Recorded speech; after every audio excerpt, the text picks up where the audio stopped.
third and fourth. Now be quiet.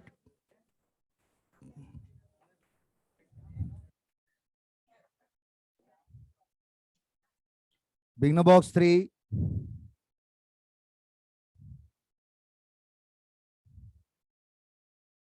Any doubt? बिगनो box 3 में किसी को कोई डाउट?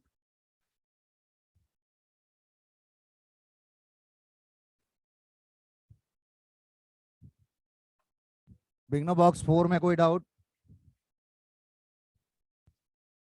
बिगनो बॉक्स 4 में डाउट?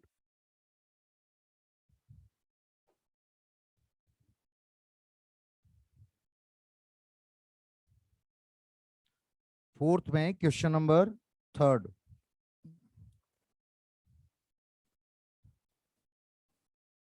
बिगनो box 4 question number 3. इसमें देखिए दो सेल हैं, अपोज में है ये दोनों, तो 8 - 4 हो जाएगा. तो टोटल ईएमएफ होगा 4 वोल्ट. रेजिस्टेंस 0.5 और 1.5,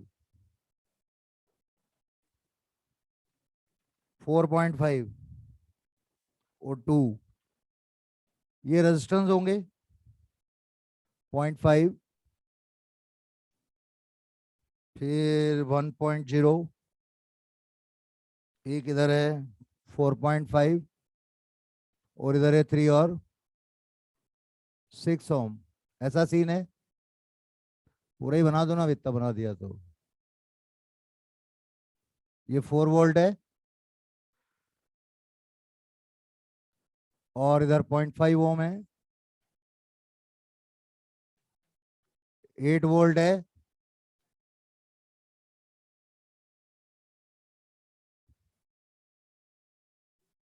और 1 ओम है.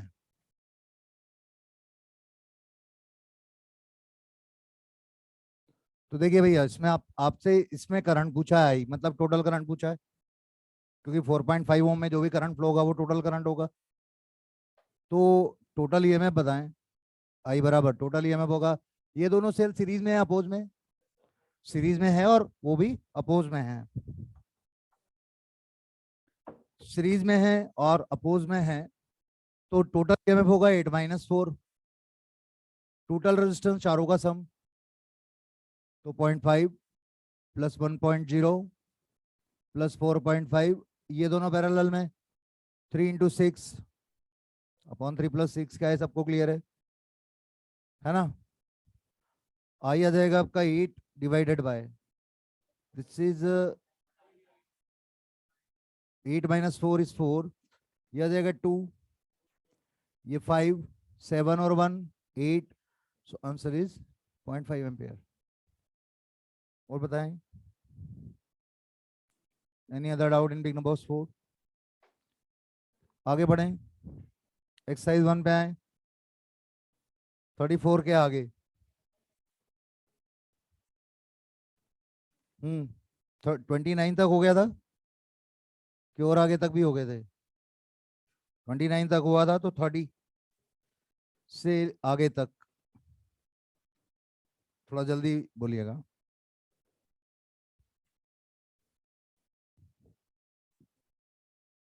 सारे हो चुके हैं. 56, 56,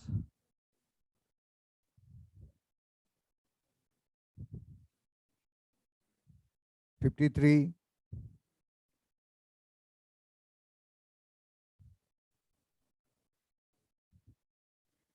71,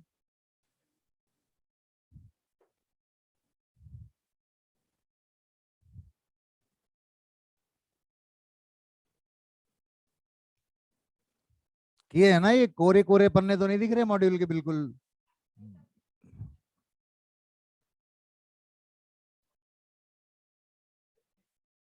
चलो जल्दी. 58,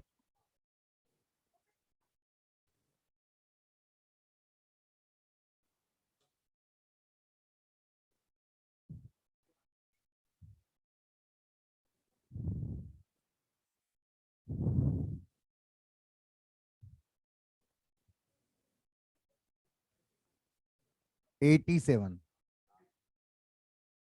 57,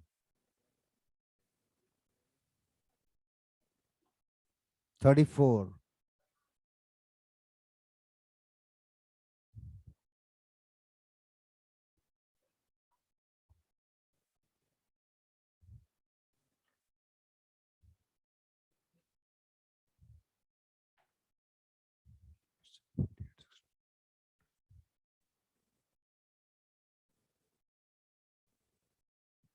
ओके, दैट्स इट। चलिए 34 देख लेते हैं पहले।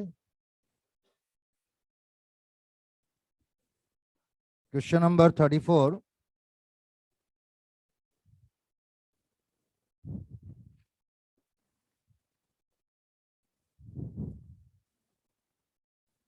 ये एक नेटवर्क दिया आपको,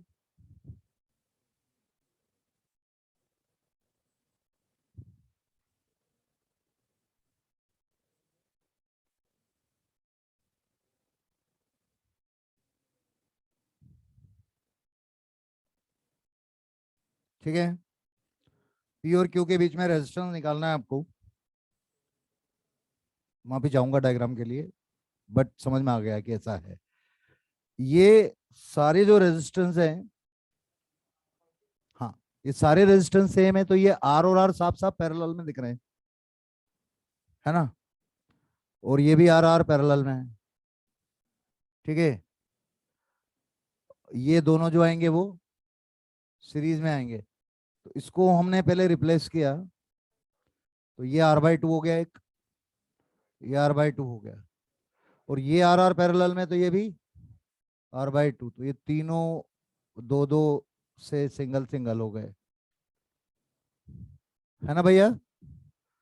अब ये आर बाई टू सीरीज में हो गए, तो ये हो जाएगा आपका आर, और पैरेलल में कौन है, आर बाई टू। तो ये हो जाएगा आर पी क्यू बराबर R into R by two upon R plus R by two. So it is R by three. तो 34 हो गया। Now we talk about 53। 53 में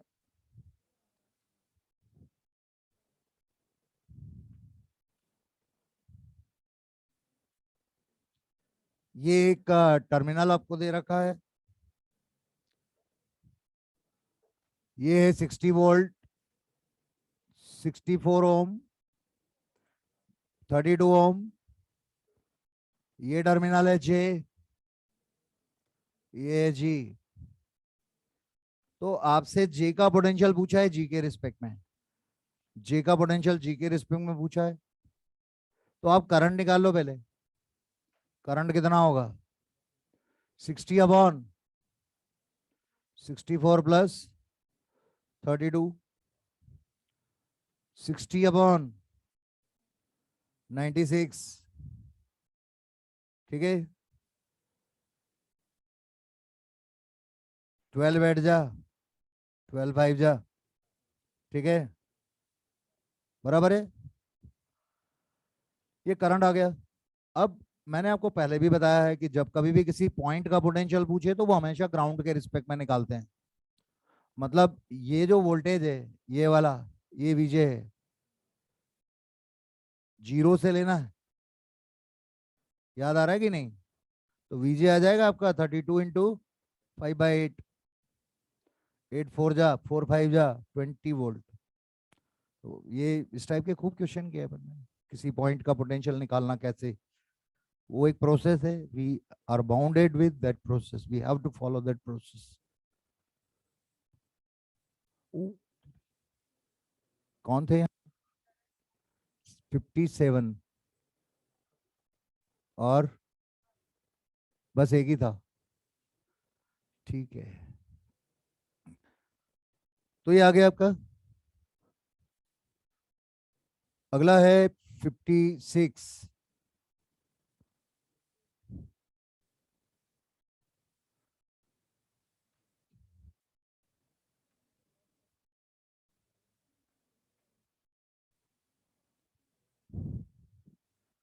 56,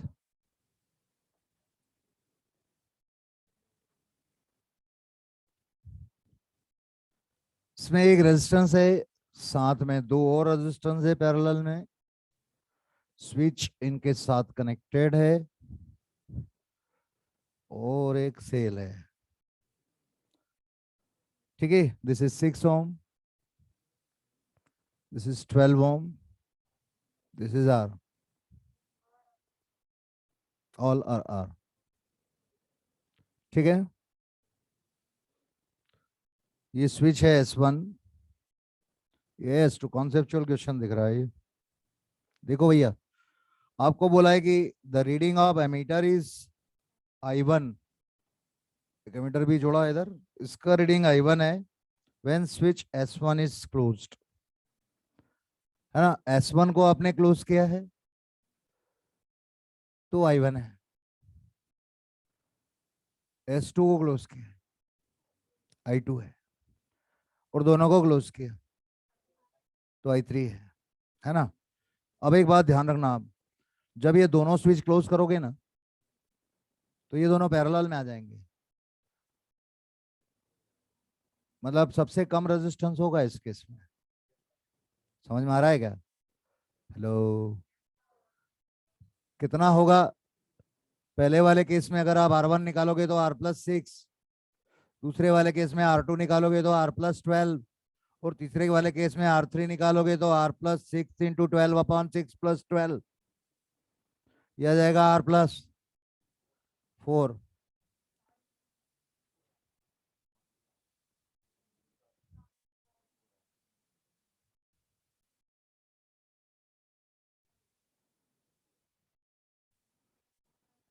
ओके, ये हो जाएगा 7R, 13R, 5R। भैया ठीक है भैया, इधर रेजिस्टेंस मिनिमम है तो करंट मैक्सिमम होगा, तो R3 less than R1 less than R3 है, R2, तो I3 greater than I1 greater than I2। ये ऑर्डर हो गया, तो आपको कुछ नहीं देखना है, रेजिस्टेंस कम ज्यादा है या नहीं ये देखना है। तो दोनों पैरेलल में हो गए तो सबसे कम रेजिस्टेंस होगा, सबसे ज्यादा करंट होगा, उतने में हिसाब हो जाएगा।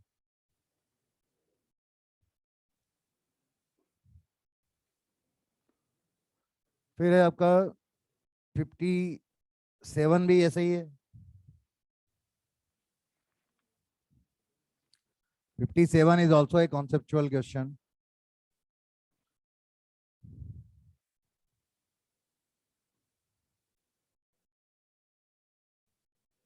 ये है R, 2R,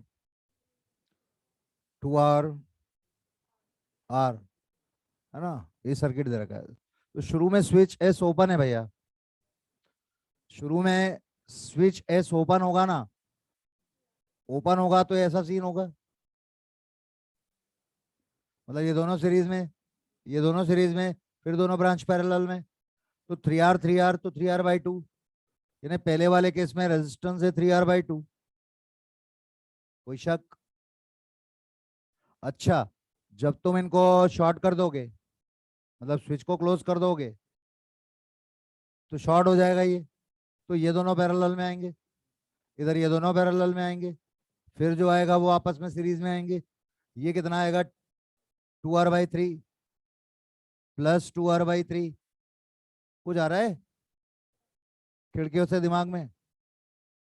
देखो भैया, ये दोनों पैरेलल में दिख रहे हैं ना, तो R × 2R/R+2R, तो 2R/3 है, वो मैंने डायरेक्ट लिख दिया, इसके लिए मुझे माफ करें क्योंकि डाउट सेशन है। ठीक है, बराबर है भाई। तो ये आ गया 4R/3। रेजिस्टेंस बढ़ गया या घट गया? ये कम हो गया है, ये ज्यादा है। R1 ग्रेटर देन R2, तो I1 लेस देन, करंट बढ़ जाएगा। क्लियर है? तो कुछ नहीं, आपको दोनों क्वेश्चन में कॉन्सेप्चुअल क्वेश्चन में सिर्फ ये देखना था कि रेजिस्टेंस कम ज्यादा है, उसके हिसाब से आपको करंट कम ज्यादा करना है, क्योंकि वोल्टेज दोनों केस में सेम है, वोल्टेज सेम है। 57 के बाद में 58 देख लेते हैं, ये सब निपट गए ना, इसको भी हटा देते हैं। 58, क्वेश्चन नंबर 58।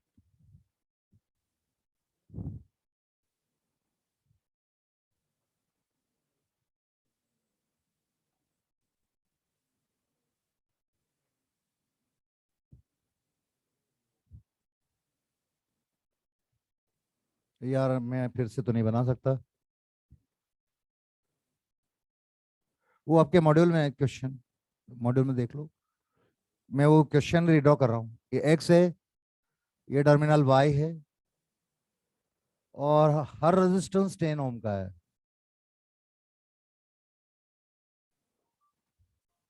तो आपको यहाँ समझ नहीं आ रही होगी यार, कौन सीरीज में है कौन पैरेलल में है, कौन सीरीज में है कौन पैरेलल में है।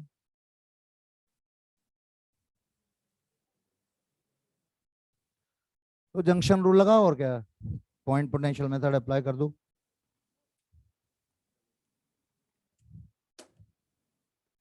1 2 3 4 5 6। तो देखिए X15 एक ही जगह है, ये शॉर्ट है आपस में। इसी तरीके से Y43 ये भी शॉर्ट है।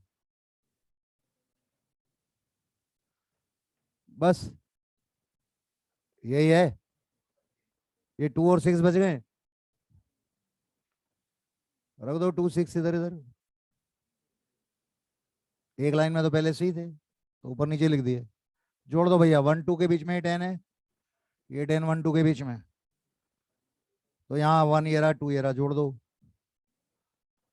ये हो गया 5 6, ये 5 ये 6, इसके भी निपटारे हो गए। ये 5 4 है ना।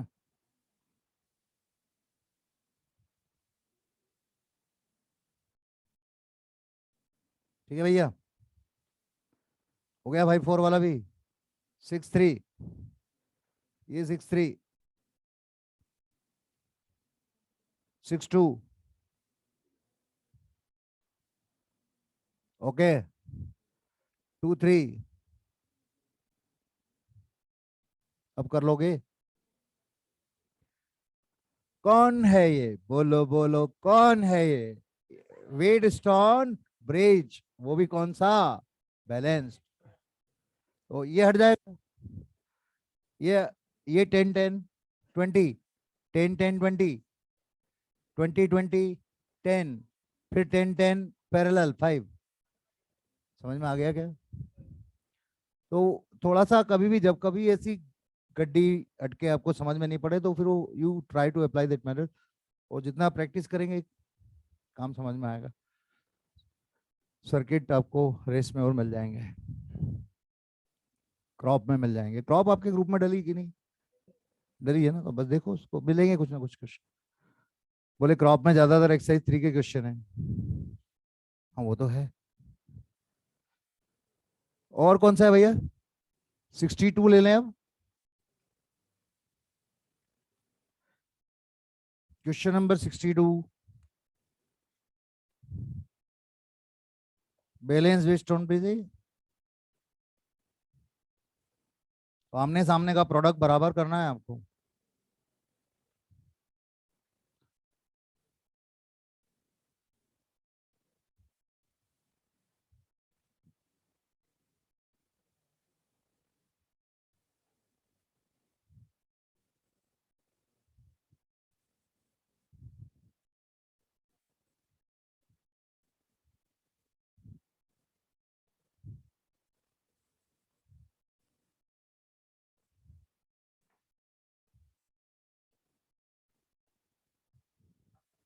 देखिए सभी के पास मॉड्यूल है ऐसा मानते हुए, 62 में एक ब्रांच जो है उसका रेजिस्टेंस आ रहा है 15 + 6, 15 + 6 है ना 21, तो ये आर्म का है 21 ओम। 15 और 6 सीरीज में थे इसमें। फिर यार पूरा ही बना देता हूँ मैं। हाँ हाँ, और क्या है इतना।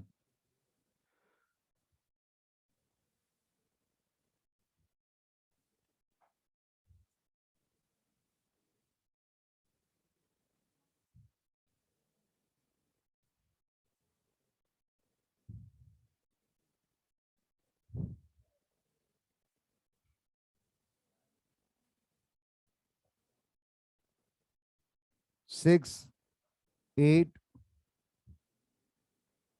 15, 15, 6, x, 8, 3, 4, 4, 4। ठीक है भाई। तो ये सर्किट दिया है आपसे, एक्स पूछा है कि ये बैलेंस्ड है। The potential difference between B and D to be zero. यहाँ कहीं बी और डी है, ये 2 पॉइंट है बी और डी, ऐसे ही दिया ना। तो बी और डी के बीच का पोटेंशियल डिफरेंस जीरो है। ये तभी पॉसिबल है जब ये कोई बैलेंस ब्रिज होगा। तो ले इसका और इसका प्रोडक्ट और इसका और इसका प्रोडक्ट आपको बराबर रखना है। I name it A, I name it C. तो आर एडी कितना है, एडी का रेजिस्टेंस कितना है 15 + 6, 21। आर सी डी, सी और डी का 8 into x upon 8 plus x plus 3। और फिर आएगा आपका ये ए से बी का आर ए बी, तो 15 प्लस, हाँ ये 8 नहीं है, ये 6 है। ओके, तो ये हो जाएगा 15 + 6/2, तो ये आ गया 18 ओम। ठीक है। फिर ये 4 + 4/2, तो ये हो गया 6 ओम। तो R A D into R B C equal to R A B into R C D कर लेंगे अब आप। इस ये पूरा resistance into this equal to this resistance into this. Everyone, balance Wheatstone bridge के कॉन्सेप्ट से करना है, अपोजिट आर्म के रेजिस्टेंस का प्रोडक्ट बराबर रखना है आपको।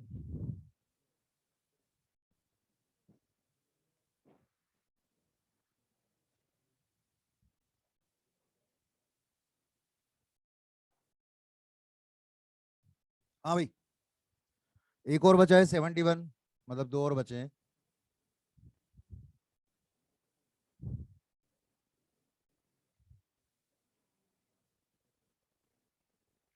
71 में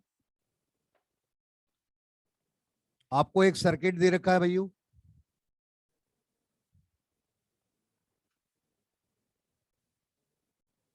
ये बड़ा पूछते हैं लोग ये वाला डाउट। किन किन का डाउट है ये? काफी लोगों का डाउट होगा, कर लिया, बहुत ही अच्छी बात है, कर लिया है तो। A B 10 ohm, 5 volt, 2 volt, and this resistance is X. VA minus VB आपको 4 वोल्ट दे रखा है, तो X पूछा है आपसे।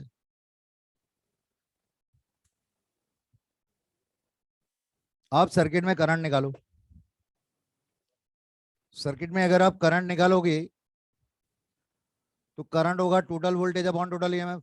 क्या ये सेल सपोर्ट में या अपोज में? इसका प्लस और इसका प्लस साथ में कनेक्टेड है सीरीज में, तो दे आर इन अपोज। तो 5 - 2 अपॉन में 10 + 6, तो जो करंट आ रहा है आपका वो आ रहा है 3/10 + 6। अब आपको टर्मिनल वोल्टेज दे रखा है VA - VB, तो आप ये देख लीजिए कि कौन सा सेल डिस्चार्ज हो रहा है, कौन सा चार्ज हो रहा है, उसके बेसिस पे कर लीजिए आप, या आप ए से निकल लीजिए। करंट का डायरेक्शन तो डेफिनेटली यही होगा, बड़ा वाला डिसाइड करेगा ना। इसकी पोलरिटी होगी करंट की ऐसे, तो या तो आप ए से भी निकल लो और केवीएल लगा दो, ऐसे निकल लो, ऐसे ए टू बी निकल लो, जहां से चले प्लस, करंट इधर आ रही है, तुम इधर जा रही हो, तो क्या आएगा, +10 I। फिर प्लस से माइनस पे गए, -5। फिर पहुंचे बी पे, -VB =0। क्या है, सबको क्लियर है? We have used this process so many times and it's very good. दो कॉन्सेप्ट है, चार्जिंग डिस्चार्जिंग के कॉन्सेप्ट से भी आ जाएगा ये, ठीक है।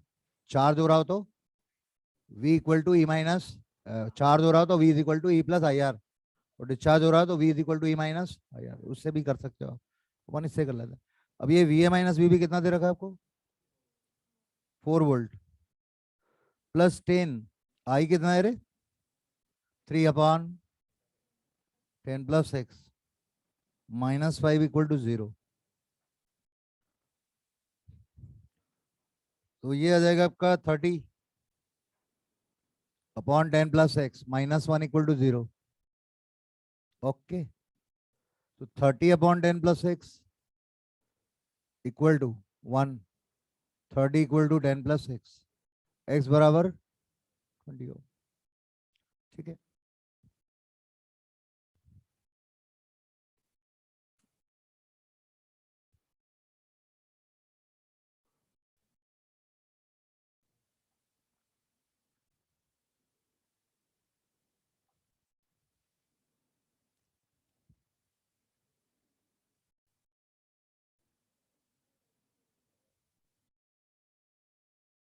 हाँ जी, 81 और है, 87।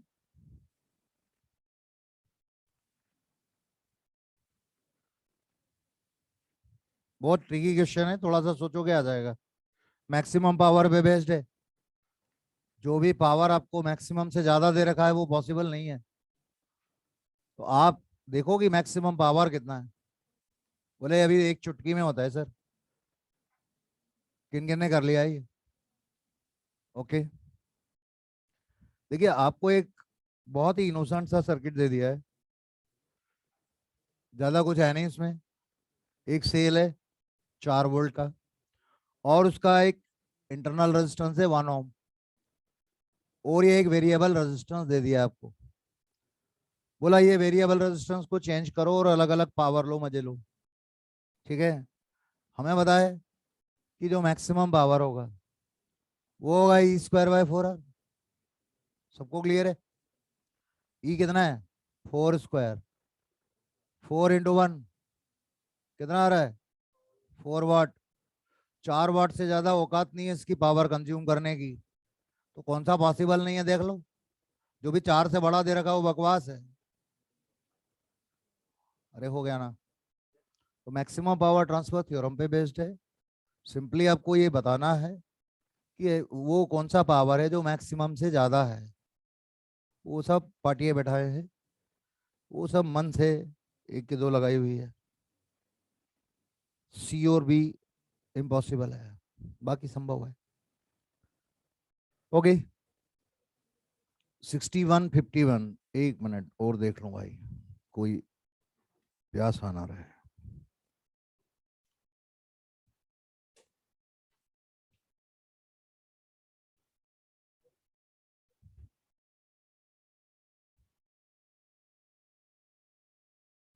फिफ्टी वन यार, ये मैंने क्लास में खूब करा दिया यार इसे। आप इसको दो तरीके से कर सकते हो, एक तो किरचॉफ के लॉ से, और दूसरा वो पैरेलल कॉम्बिनेशन से भी आप कर सकते हो, है ना। पैरेलल से ही करेंगे, किरचॉफ लॉ किसको पसंद है?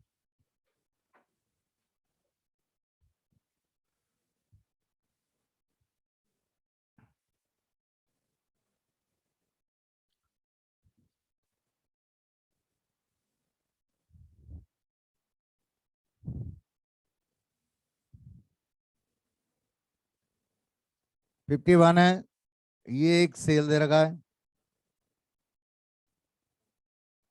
और ये रेजिस्टेंस है 6, 12 वोल्ट, 15 वोल्ट है, ये 3 ओम का बीच में रेजिस्टेंस है, और ये 6 ओम है, और इधर से कौन है, 45 वोल्ट की बैटरी है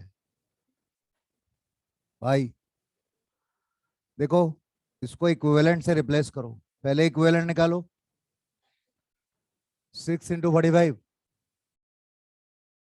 plus 15 × 6 divided by R1 + R2, 6 याद आ रहा है कुछ, E1 R2 + E2 R1/R1 + R2, बोलो ना। पैरेलल कॉम्बिनेशन है, दो सेल है पैरेलल में, दिख नहीं रहे लेकिन है, सबको क्लियर है, बिल्कुल है। आपको अच्छे नहीं लग रहे, यहाँ लगा दो, ये अच्छे बिल्कुल पसंद नहीं। अब ठीक है, अब तो ठीक है, तो खत्म हो गया खेल। ये आप E2 E1 R2 + E2 R1/R1 + R2, तो ये आ जाएगा आपका कितना, 45 × 6, 270 प्लस 90, 360/12, 30। ओके, हाँ जी, कहाँ अपोजिट में? अरे ये पैरेलल ग्रुपिंग है, सीरीज नहीं है। पैरेलल में अगर प्लस प्लस एक तरफ है तो सपोर्ट है,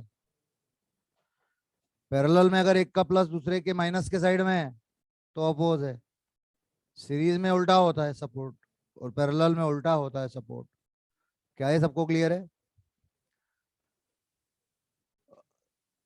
okay bro, A R equivalent निकाल, आर इक्विवेलेंट मतलब 6 और 6 पैरेलल में, तो 6/2 हो गया।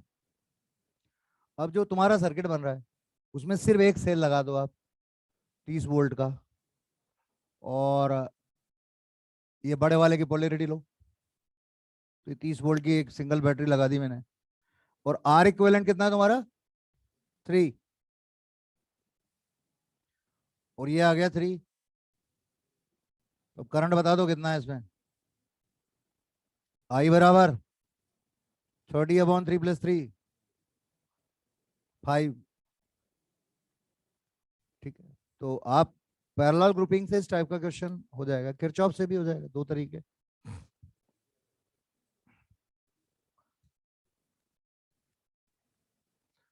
एक 51 भी है, तो पूरा हिसाब हो जाएगा अपना, 61।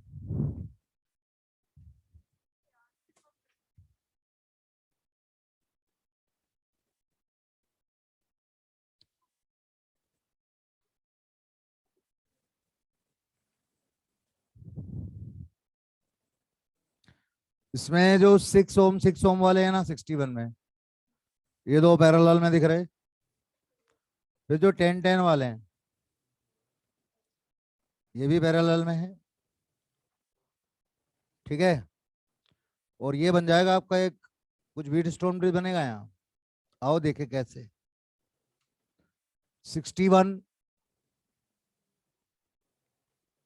ए और बी के बीच में ये 5 ओम हो जाएगा,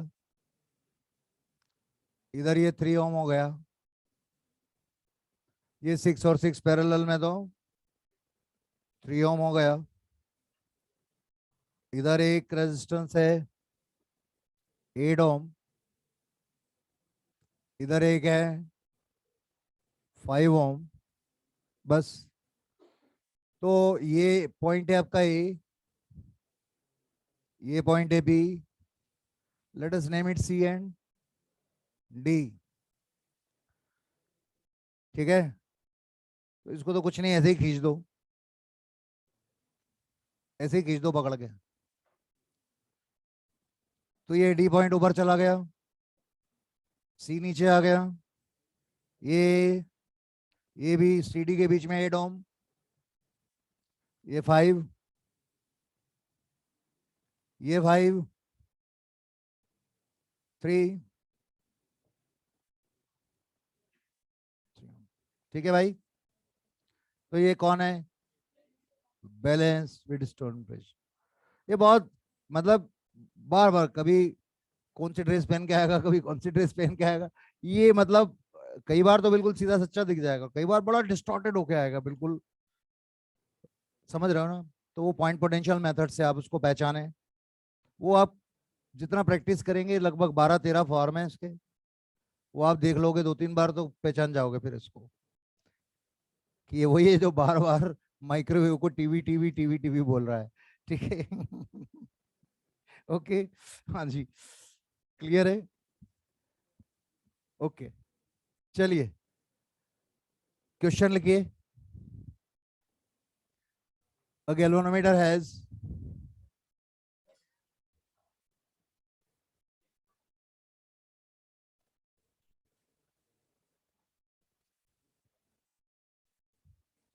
अभी कट मत कीजिएगा काम, आप फटाफट कीजिएगा है अभी। खैर आज भी नहीं मिलेगा आपको कोई काम नया। मीटर ब्रिज हो ही नहीं पाएगा आज।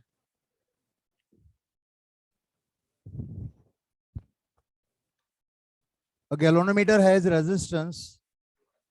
A galvanometer has resistance 100 ohm.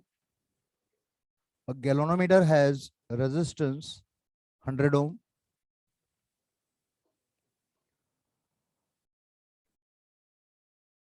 and full scale deflection current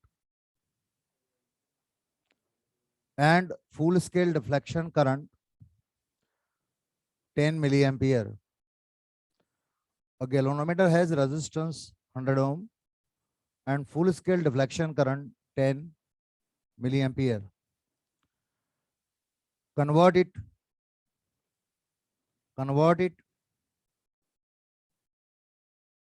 into number one, an ammeter which measures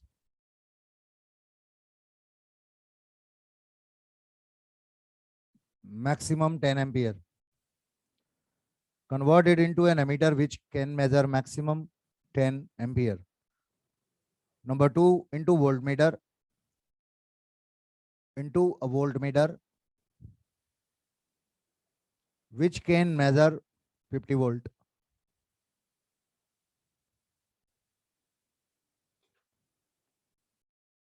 Which can measure maximum 50 volt. Okay. तो जो डेटा अपने को दे रखा है पहले तो उस पे पिल पढ़ो।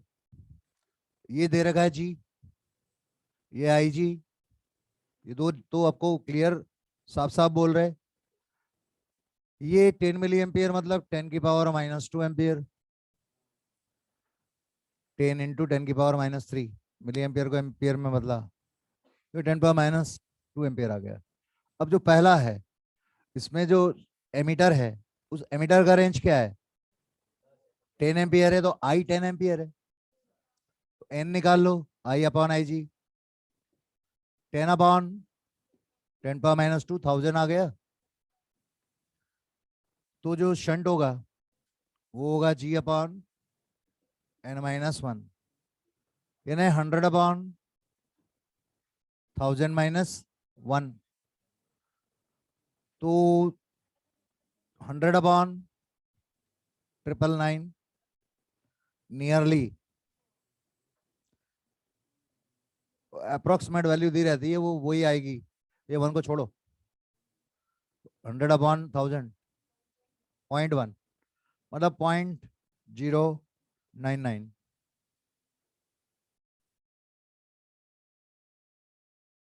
Okay,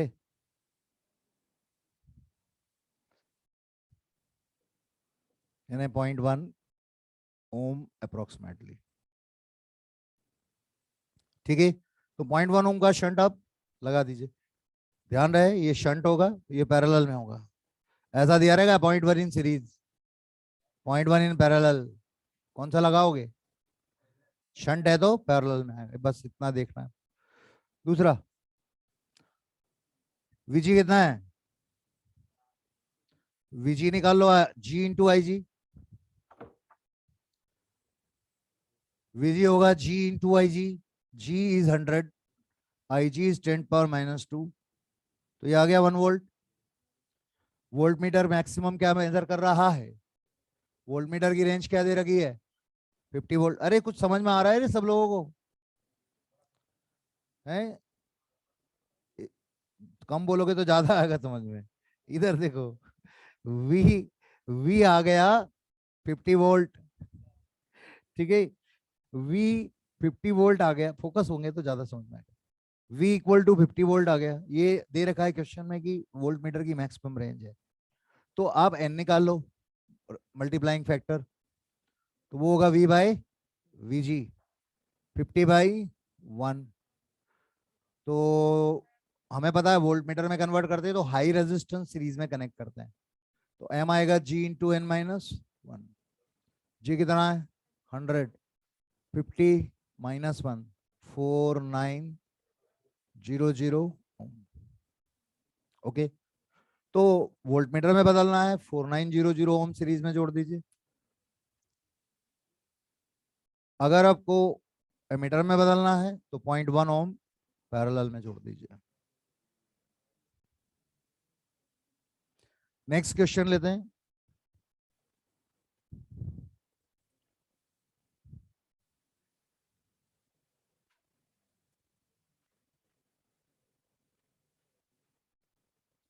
for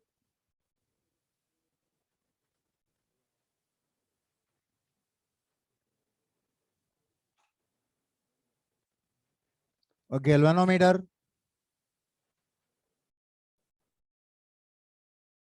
number of divisions on a scale is 200. For a galvanometer, number of divisions on a scale is 200, and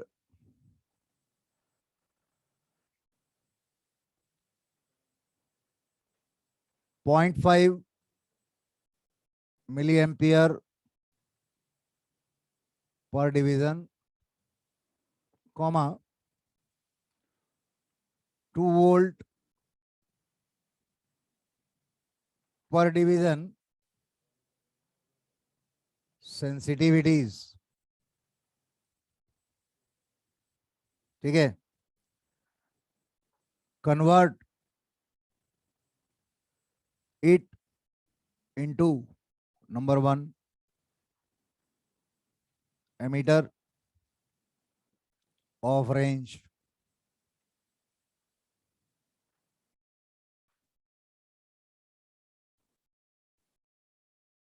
20 ampere, number 2 voltmeter of range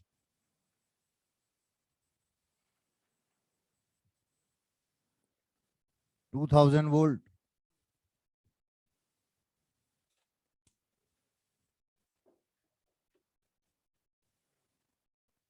ठीक है, मॉडरेट है।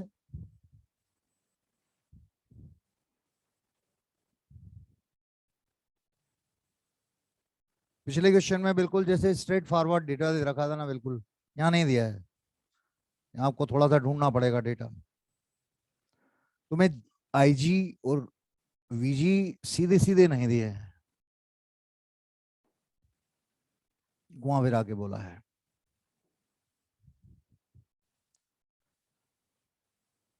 एक डिवीजन की वैल्यू क्या दे रखी है आपको, बस उससे सारा खेल समझ में आ जाएगा।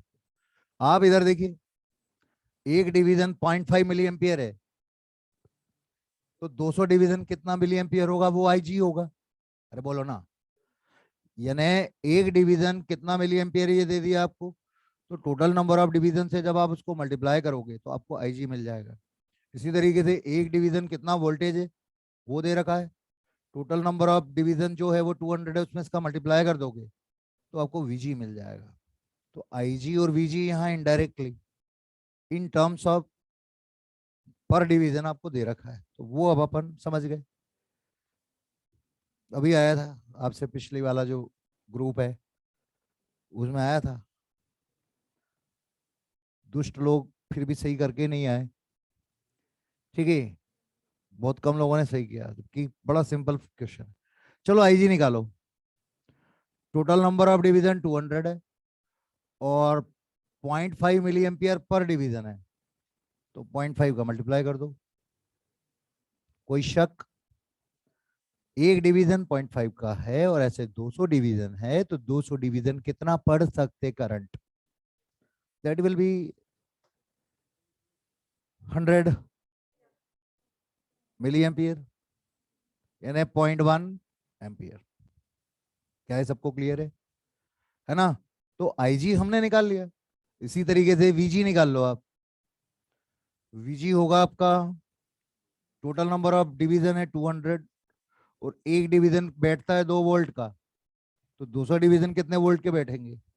400 वोल्ट। बोले सर एक और चीज भी तो नहीं दी है, जी भी तो नहीं दिया है। तो वीजी आईजी और जी में रिलेशन तुम्हें पता है, तो जी बराबर वीजी अपॉन आईजी। क्या है, सबको क्लियर है ना? जी आप निकाल सकते हो वीजी अपॉन आईजी से, तो ये आ जाएगा आपका 400 अपॉन 0.1, 4000 ओम। एवरीबॉडी रहे, क्लियर है?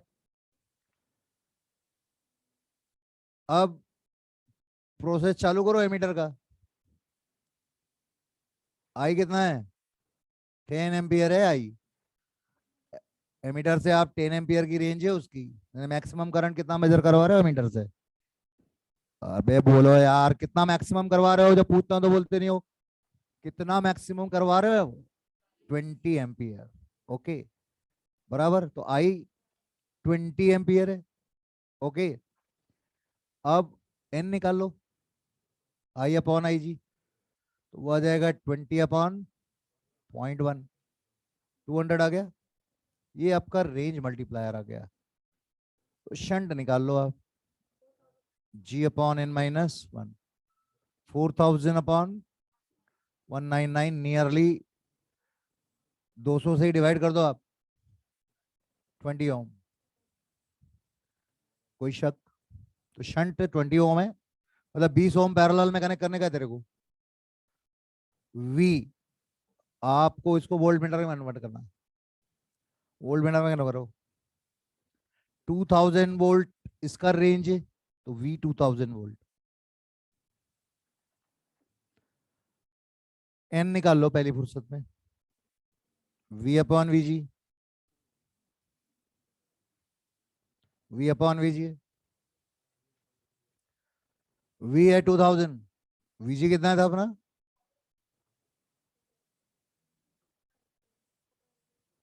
वी जी निकाला है ना कहीं? हाँ ये रहा यार। कितना आ जाएगा ये? 5। तो जो मल्टीप्लायर रेजिस्टेंस होगा वो होगा G into N minus 1, 4000 into 5 minus 1, 4 into 4000, 16,000 ohm, यानी 16 किलो ओम। ठीक है।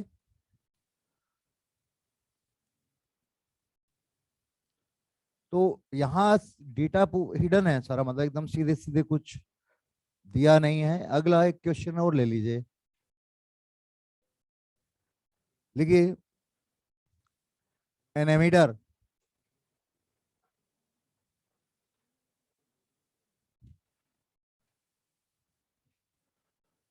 has range 10 ampere and resistance. An emitter has range 10 ampere and resistance 10 ohm.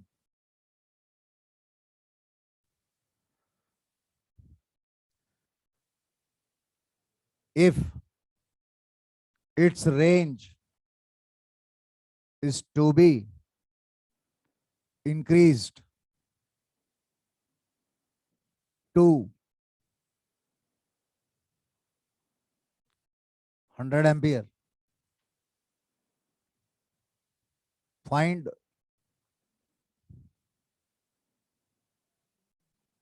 the resistance to be connected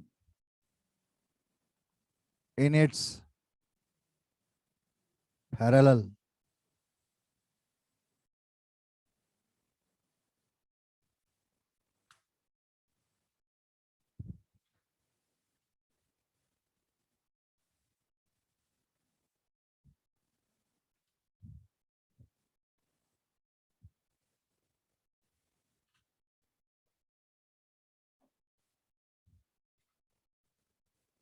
ये आप लिख रहे हो कि नहीं? मैं मिटा दे रहा हूं।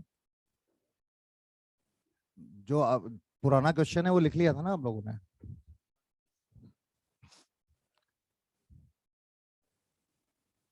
करिए इसको। 10/9 जल्दी।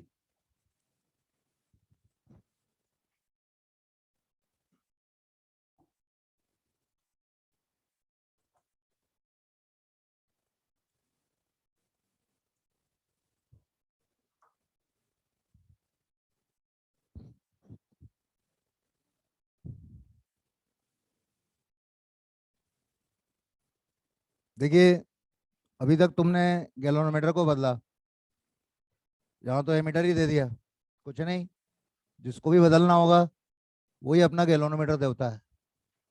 चाहे एमीटर दिया हो, वोल्ट मीटर दिया हो, अगर आपको उसको बदलना है, जिसमें भी बदलना हो, तो आपको उसे गैल्वेनोमीटर ही मान लेना है।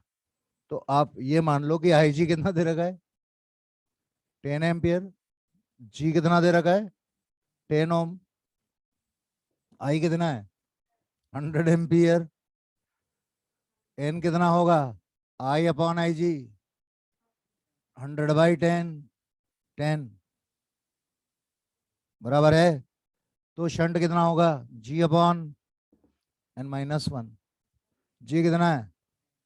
10। 10-1, 10/9 ओम। हाँ, जिसको भी बदलना हो आपको। इसको वोल्ट मीटर में भी बदलना होता ना, इसको अगर हमें वोल्ट मीटर में भी बदलना होता ना, तो बदल देते हम। उस्ताद आदमी हम इसको गैल्वेनोमीटर ही मानते। हम इसको गैल्वेनोमीटर मानते और वीजी निकाल लेते इसका। जी कितना है? 10। जी कितना है? 10। अरे बोलो। हम इस एमीटर को गैल्वेनोमीटर मान लेते। जो एमीटर का रेंज दे रखा है वो आई जी, जो एमीटर का रेजिस्टेंस है वो जी, और आई जी इंटू जी वीजी आता था। तो वीजी कितना होता? 10 इंटू 10, 100। 100 वोल्ट। अब मान लीजिए आपको बोलते हैं कि 2000 वोल्ट मेजर करवा इससे, convert it into volt meter which can measure 2000 volt. तो 2000/100, एन आ जाता है एन। अरे राम राम राम। लिखो, convert about ammeter.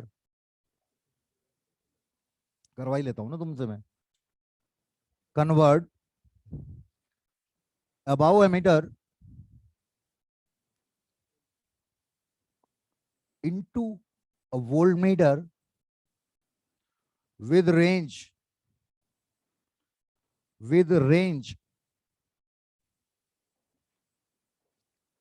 2000 volt, with range 2000 volt.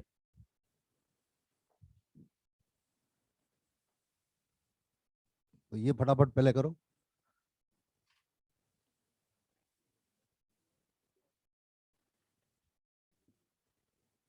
जल्दी जल्दी।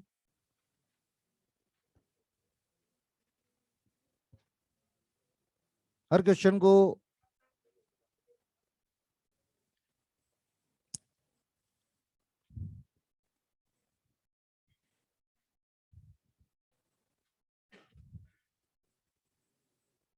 करो।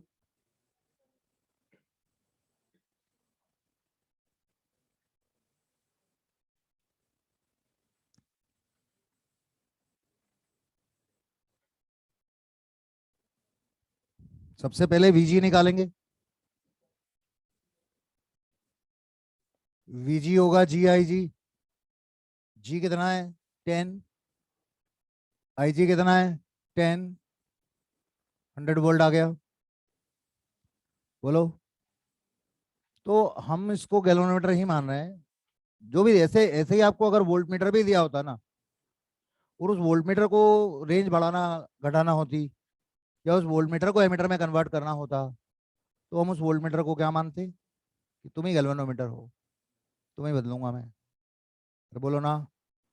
तो बहुत सारे क्वेश्चन आपको ऐसे मिलेंगे, तो बिल्कुल भी कंफ्यूजन की कोई गुंजाइश नहीं है। तुम जो हो हमारे लिए तो गैल्वेनोमीटर ही हो, बस खत्म बात। और जो कॉन्सेप्ट आप लगा रहे हो वही लगाना आपको।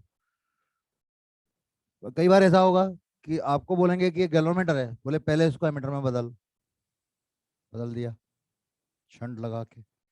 फिर बोले जो एमीटर आया उसको वोल्टमीटर में बदल, तो कुछ ही नहीं, एमीटर में बदल दिया तूने, तूने शंट लगा दिया, तो एमीटर का रेजिस्टेंस निकालना सिखाया तेरे टीचर ने?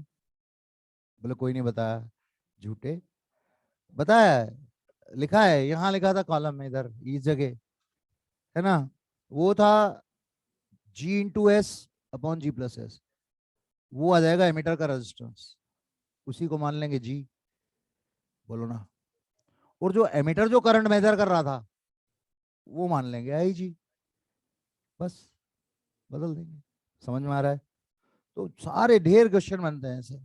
कॉन्सेप्ट एक बार क्लियर हो गए तो कोई दिक्कत नहीं। चलो भैया, तो ए वी कितना दे रखा है? 2000 वोल्ट। एन निकाल, वी अपॉन वी जी। आ रहा है समझ में? जोर से आ रहा है? 2000 अपॉन 100 कितना आ जाएगा ये? 2000 अपॉन 100 20। बस हो गया काम खत्म। आप निकाल लीजिए मल्टीप्लायर, वो होगा G × N - 1। जी कहाँ रहे? 10 है, और 20 - 1, 19 × 10 190 ओम आएगा। देखिए मीटर ब्रिज, अगला हेडिंग डालिए, बाकी आप लड़ना भिड़ना, खूब सारे क्वेश्चन मिलेंगे आपको इधर उधर, इसके अलावा कोई बहुत ज्यादा कॉन्सेप्ट लगना नहीं है। देखिए मीटर ब्रिज,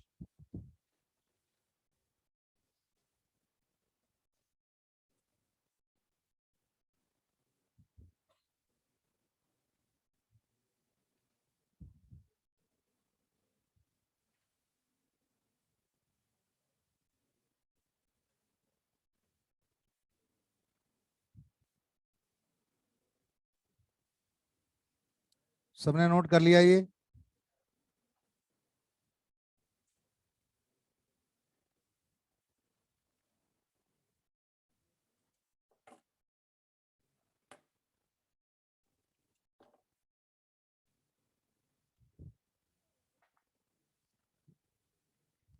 आप एमीटर से क्या करते हो? करंट मेजर करते हैं किसी भी सर्किट में। क्या प्रॉब्लम है एमीटर के साथ? एरर, एरर, एरर आती है। तुम वोल्टमीटर से क्या मेजर करते हो? Potential difference between 2 point. क्या प्रॉब्लम है? एरर आती है। इसी तरीके से ओम मीटर, ओम मीटर एक डिवाइस है जो गैल्वेनोमीटर से ही ऑब्टेन होता है, और उसका यूज हम करते हैं रेजिस्टेंस मेजर करने के लिए बेसिकली। और इन तीनों का जो कॉम्बिनेशन पेक होता है उसको बोलते हैं मल्टीमीटर। मल्टीमीटर आता है जो आपके यहाँ जो रेडियो इंजीनियर वगैरह कोई भी आता है, तो एक वो डब्बा लेके आता है जिसमें लाल नीले कलर के 2 प्रॉब होते हैं। फिर वो आके नौटंकी करता है 2-3 तरीके की, उसे लगा लगा के चेक करता है, इधर देखते रहता है, तुम्हें कुछ समझ नहीं पड़ता ठीक है कि वो क्या कर रहा है, लेकिन वो करंट और वोल्टेज चेक कर रहा है, वो किसी रेजिस्टेंस की वैल्यू भी चेक कर रहा है। उसमें एक तो फंक्शन सेलेक्टर स्विच होता है। ये एमीटर वोल्टमीटर ओमीटर, सबकी आत्मा कौन है? गैल्वेनोमीटर। शरीर अलग अलग है, मतलब सर्किट अलग अलग है। तो हम क्या करते हैं, उसमें लिखा है कि एमीटर की पोजीशन है, ये वोल्टमीटर की पोजीशन है, ये ओमीटर की पोजीशन है। तो जब आप उसका जो फंक्शन सिलेक्टर स्विच बोलते हैं उसको, उसको एमीटर की पोजीशन में रखोगे तो वो शंट जुड़ जाएगा। फिर एमीटर की भी रेंज का सिलेक्शन का स्विच रहता है, तो एमीटर की रेंज आप सिलेक्ट कर सकते हो स्विच से। तो उससे एमीटर, पहले तो एमीटर सेलेक्ट किया, फिर एमीटर की रेंज सेलेक्ट कर ली, तो आप अंदर सर्किट में चेंज कर रहे हो और कुछ नहीं कर रहे हो, वो घुमा घुमा के। तो ओमीटर का क्या क्या ड्रॉबैक है, ओमीटर में भी एरर आती है, ओमीटर रेजिस्टेंस मेजर मेजर कर लेता है। तो मल्टीमीटर का एडवांटेज क्या है, very compact, very handy, you can take it anywhere, you can carry it anywhere, shock walk का कोई फर्क नहीं पड़ता, शॉक से रखो, शॉक से रखो, जैसे रखना हो रखो, ठीक है, कोई फर्क नहीं पड़ेगा, कोई इफेक्ट नहीं पड़ेगा। बस एक कीड़े हैं इसमें, वो है एरर, एरर आती है। आइडियल वोल्ट मीटर तो मिलता नहीं है, जितना भी अच्छा वोल्ट मीटर चाहिए तो थोड़ा सा रेजिस्टेंस ज़्यादा लगेगा, उसका रेजिस्टेंस बहुत ज़्यादा होगा। तो ओमीटर का तोड़ है मीटर ब्रिज, और वोल्ट मीटर का तोड़ है पोटेंशियोमीटर। ये एक्यूरेटली 100% एक्यूरेटली रेजिस्टेंस की वैल्यू मेजर करते हैं। तो जो मीटर ब्रिज है उसका काम क्या है, metre bridge measures a non-resistance accurately। ये किसी भी अननोन रेजिस्टेंस की वैल्यू एक्यूरेटली मेजर करता है। प्रिंसिपल है बैलेंस्ड वीडस्टोन ब्रिज, पूरा ही लिख दे बे।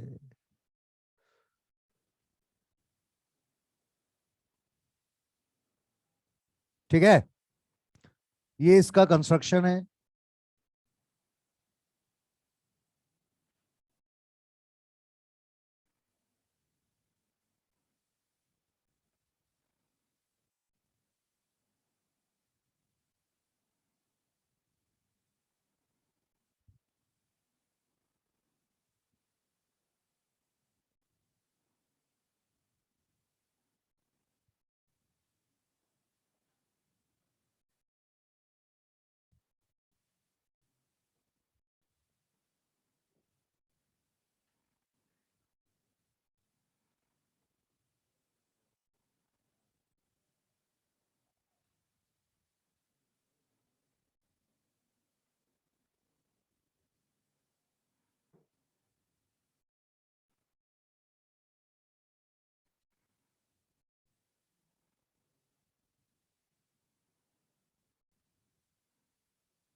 This is the experimental arrangement of a metre bridge wire. इसमें ये जो वायर एसी है, ये कॉन्स्टेंटन, मैग्नेनिन, यूरेका या निक्रोम, इनका 1 मीटर लॉन्ग यूनिफॉर्म वायर है। AC is uniform wire of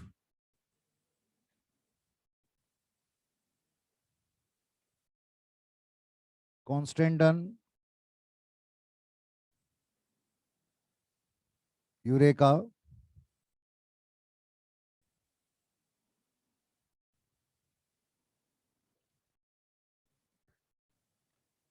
क्या है इन एलॉय में स्पेसिफिक, इनका जो टेम्परेचर कोएफिशिएंट है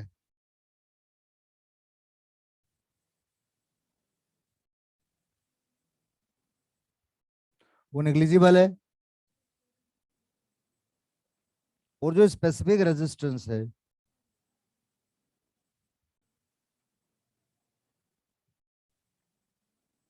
वो हाई है। जितने भी आपके मेजरिंग डिवाइसेस हैं, अब ध्यान से सुनिए, जितने भी मेजरिंग डिवाइसेस है, चाहे पोटेंशियोमीटर हो या मीटर ब्रिज हो, उसमें ये कॉन्स्टेंट मैग्नेटिक यूरेका के ही वायर यूज क्यों करते हैं। एक तो टेम्परेचर कोएफिशिएंट नेग्लिजिबल है इनका, मतलब टेम्परेचर का कोई इफेक्ट नहीं पड़ेगा इनके रेजिस्टेंस पे, और रेजिस्टेंस चेंज नहीं होगा टेम्परेचर चेंज होने के कारण, तो एरर भी नहीं आएगी। दूसरा, स्पेसिफिक रेजिस्टेंस हाई है, तो स्पेसिफिक रेजिस्टेंस हाई होने से बैलेंसिंग इजी हो जाती है। हमें पता है R equal to rho L by A है, तो अगर एरिया कांस्टेंट है, आर कांस्टेंट है, तो रो इंटू एल कांस्टेंट होगा, यानी जो बैलेंसिंग लेंथ है वो रो के इनवर्सली प्रोपोर्शनल होगी। अगर रो ज्यादा होगा तो एल कम होगी। मतलब स्लाइडर को थोड़ा सा खसका के, जॉकी को थोड़ा मूवमेंट करके ही आप बैलेंसिंग लेंथ ऑब्टेन कर सकते हैं। अगर यही स्पेसिफिक रेजिस्टेंस कम होता, अगर यही स्पेसिफिक रेजिस्टेंस कम होता, तो आपको बैलेंसिंग करने के लिए, नल डिफ्लेक्शन लाने के लिए बहुत ज्यादा पॉइंटर को मूव करना पड़ता। So this is the reason that why we use this particular alloy. Why the specific resistance should be high. Balancing become easier.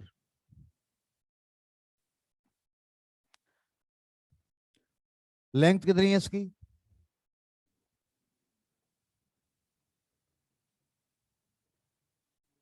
1 metre की ही लेंथ होती है, इसीलिए मीटर ब्रिज बोलते हैं। ठीक है, 1 मीटर से ना ज्यादा ना कम। ये ब्रास की स्ट्रिप्स है जो वुडन बेस पे अटैच्ड है। यहां 2 गैप है, एक गैप है एमएन और एक गैप है पीक्यू। जो एमएन गैप है इसमें हम रेजिस्टेंस बॉक्स कनेक्ट करते हैं। ये रेजिस्टेंस बॉक्स क्या है? एक बॉक्स है, पेटी है, जिससे आप कोई भी non value of resistance select कर सकते हो।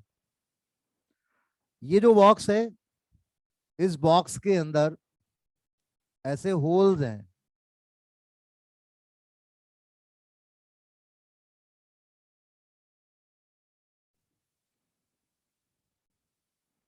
1 2 2 5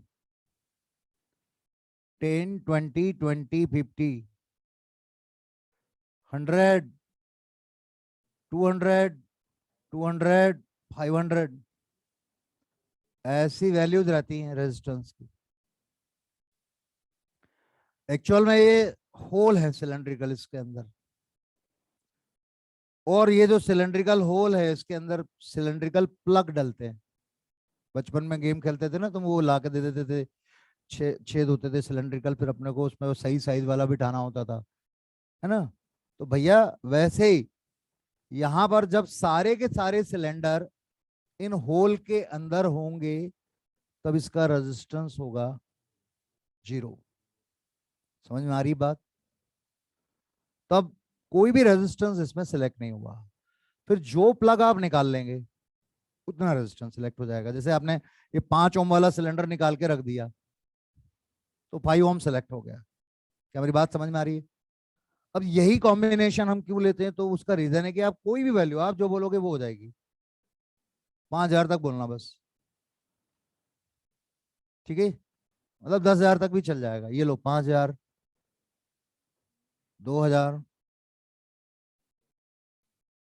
2,000 एंड 1,000। ठीक है, जैसे आपने बोला 2,786।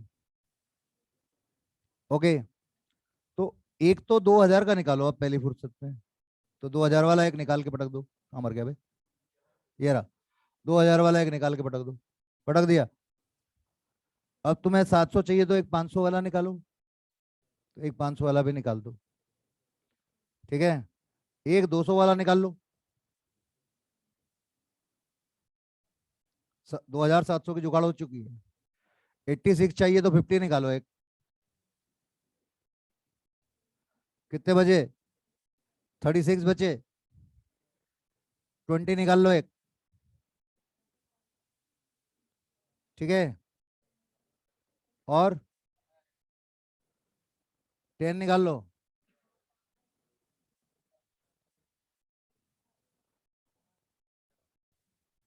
ठीक है भाई, क्या है, सबको क्लियर है? तो आप कोई भी वैल्यू यहां सिलेक्ट कर सकते हैं। ये बात हो गई रेजिस्टेंस बॉक्स की। तो आपने एक रेजिस्टेंस बॉक्स सिलेक्ट कर लेना है, उससे कोई भी वैल्यू रेजिस्टेंस की निकाल लेनी है, और अननोन रेजिस्टेंस को इस गैप में कनेक्ट कर देना है। ये गैल्वेनोमीटर जुड़ा है हमारा। ये बी एक स्लाइडर की है, जॉकी या स्लाइडर बोलते हैं इसको। और इसको काम करने का तरीका है कि जब इसको प्रेस करते हैं तो ही कांटेक्ट वायर के साथ बनता है, बराबर है। यानी प्लग इन प्ले वाला मामला नहीं है, प्रेस एंड प्ले, सिंपल बात है। ऐसा नहीं कि की में एक बार प्लग डाल दिया और अपन बैठ गए, सर्किट क्लोज हो गया ना, जब आप उसको दबाएंगे तभी वो क्लोज होगा, बराबर है। आपने यहां से ऐसा रेजिस्टेंस निकालना है कि जो नल डिफ्लेक्शन आए वो 50 सेंटीमीटर के थोड़ा या तो लेफ्ट में क्लोज आए या राइट में क्लोज आए। लेकिन ऐसा नहीं कि 10 सेंटीमीटर बैलेंसिंग लेंथ आ गई या 90 सेंटीमीटर बैलेंसिंग लेंथ आ गई, क्यों भी बताता हूँ। तो सब कुछ व्यवस्था जमा ली आपने, ये जोड़ दिया, ये जोड़ दिया, कनेक्शन सारे कर दिए, एक नॉन वैल्यू भी निकाल ली रेजिस्टेंस की। फिर आपने क्या करना है, इसको खसकाना है। खसकाया, दबाया, देखा गैल्वेनोमीटर में अभी करंट फ्लो हो रहा है, फिर थोड़ा इधर उधर खसकाया। ऐसा नोटंकी तब तक करना है आपको जब तक कि गैल्वेनोमीटर जीरो रिप्रेजेंट ना करे। और जब गैल्वेनोमीटर जीरो रिप्रेजेंट कर देगा तो ये व्हीटस्टोन ब्रिज बैलेंस हो जाएगा। अब व्हीटस्टोन ब्रिज अगर बैलेंस हुआ, मान लो ये लेंथ है एल, तो ये कितनी होगी, ठीक है, बराबर है। ए से बी तक का रेजिस्टेंस है पी, और बी से सी तक का रेजिस्टेंस है क्यू। बोलो ना, ये तुम्हारा व्हीटस्टोन ब्रिज हो गया। ये वाली आर्म आर है, ये वाली आर, ये एक्स, ये पी, ये क्यू, इधर बैटरी, और बीच में गैल्वेनोमीटर। अरे बोलो ना, बनाऊं क्या? ओके। तो in null deflection oblique balanced condition, null deflection या बैलेंस कंडीशन में क्या होगा, अपोजिट आर्म का प्रोडक्ट बराबर, यानी R into Q is equal to P into X. तो यहां से x बराबर क्या आएगा, R into Q by P. Q को क्या लिख दोगे, रो इंटू एल की जगह 100 minus L upon A, divided by rho into L by A. ये जो एरिया वाली टर्म है ये हमेशा कटेगी, तो तुम पे डोरे डाले जाएंगे, जादू टोने किए जाएंगे कि अगर अगर मीटर ब्रिज के वायर का रेडियस डबल कर दिया जाए तो बैलेंसिंग लेंथ कितनी हो जाएगी। बोले 4 गुना, 2 गुना, 1/4, रिमेन सेम, सेम रहेगी। वो कट जाने का है, एरिया हमेशा कट जाएगा। तो एक्स की जो वैल्यू आएगी वो आएगी R into 100 minus L upon L. L आपने मेजर करनी है।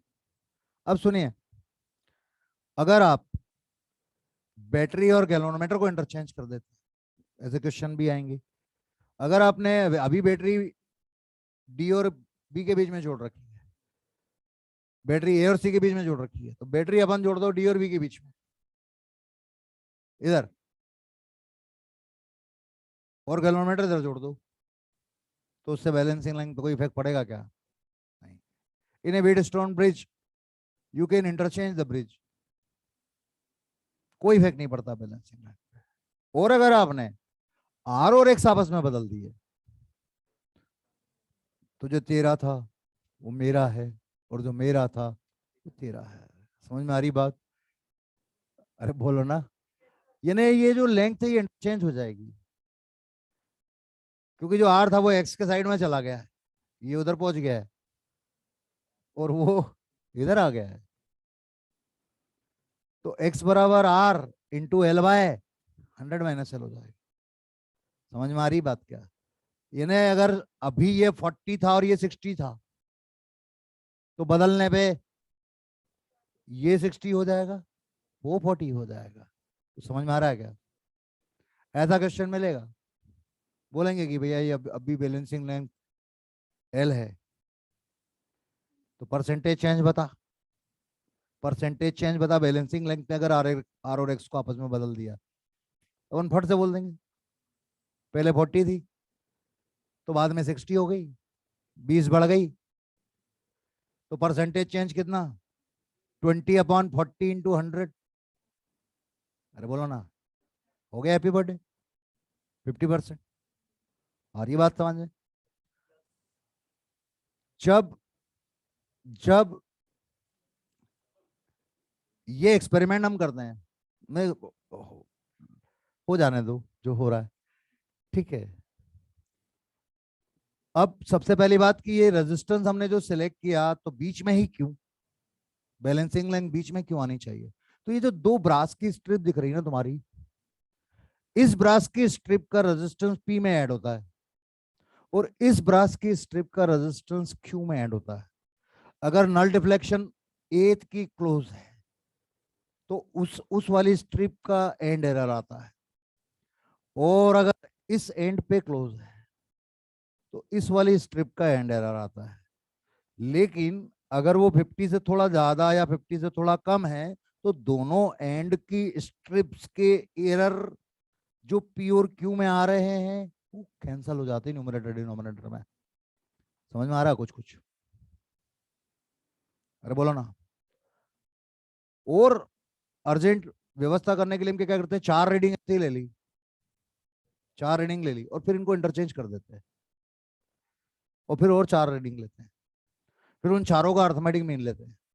तो एक में अगर एंड एरर लेफ्ट में आई है तो जब आप उसको इंटरचेंज कर दोगे तो वो एंड एरर राइट में आ जाएगी, और जब आप अर्थमेटिक मीन लोगे कैंसिल हो जाएगी। तो ये सारी छोटी छोटी बातें याद रखनी, अपने कॉन्सेप्चुअल क्वेश्चन आ जाते हैं। तो इतना काफी है आज के लिए, ये लिखवाना है। अगली क्लास में मुझे याद दिला दीजिएगा, 3-4 पॉइंट लिखवाने हैं, बाकी तो आप लिख ही रहे हो, मतलब लिख लोगे।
एक साथ करूंगा सर, एक साथ करे दूंगा सर, 2 मिनट का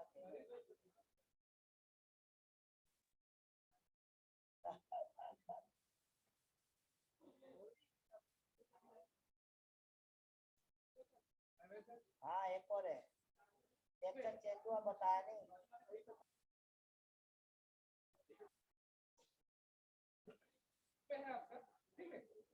इसी में सर को कल मिला है मेरा वाला, और